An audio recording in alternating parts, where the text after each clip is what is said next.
Augustine Kwesi Fosu.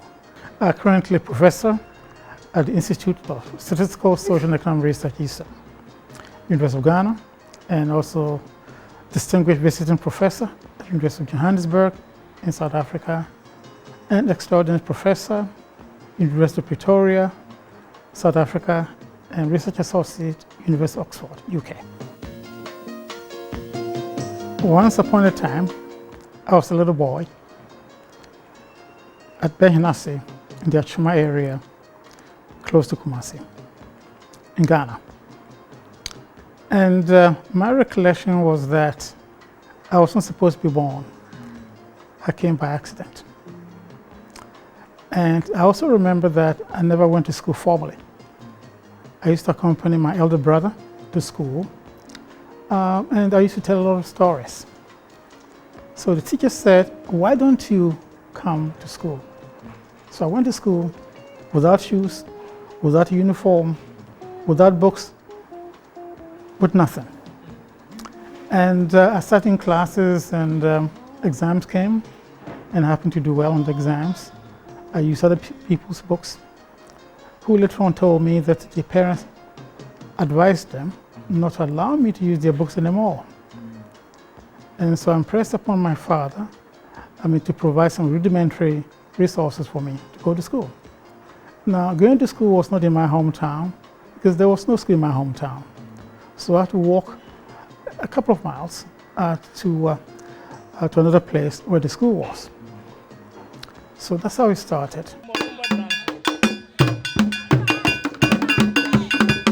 One of the reasons that I really wanted to do this was just seeing my dad, seeing the story. I remember coming for the first time, right, 99, 2000, and I was a young lad, and I remember there was a line of people lined up to talk to him.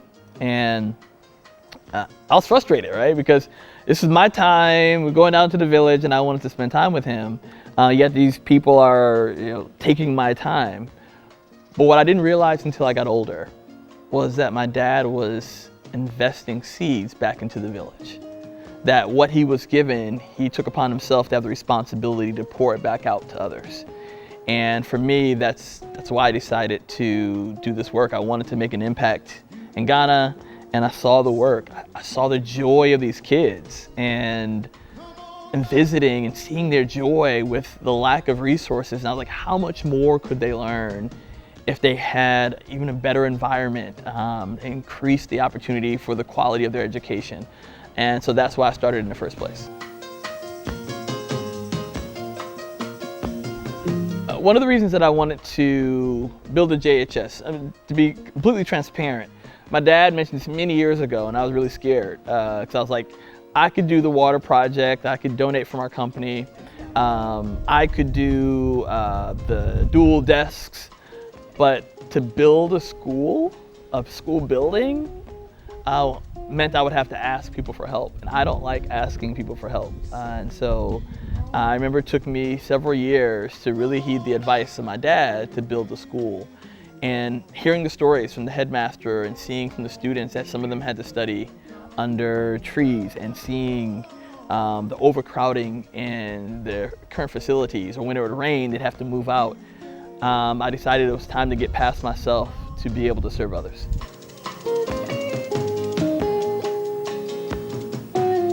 So why should people give? My hope, my desire is that people give because they want to see a better world. They want to see a place where students can learn in dignity and excellence and grow up to give back, not only to their local communities, but ultimately the broader world. And that's my hope, that's my vision, my dream, where every single student in that village, in the surrounding communities, will have an opportunity to go to school in a place that's not overcrowded, that's not under a tree, but a place that they can truly learn in excellence. That's the hope.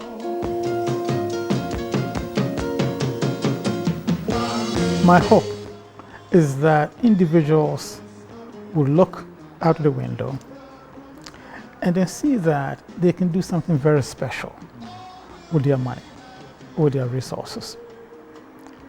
And I hope that it will help them appreciate what they have done. That, life is more than just clothing yourself, eating, taking care of your family. Life encompasses ability to enjoy helping other people become somebody someday. Now, they can look at my story. When I go back to my hometown, most of the people that I grew up with have died. They have died. What has saved me is education. And it seems to me the same education can save many other people. And so they can turn around and say, by the way, we have done something useful in life. We've done something that warms our hearts. And they themselves will derive a lot of pleasure out of having done something very beneficial to humanity.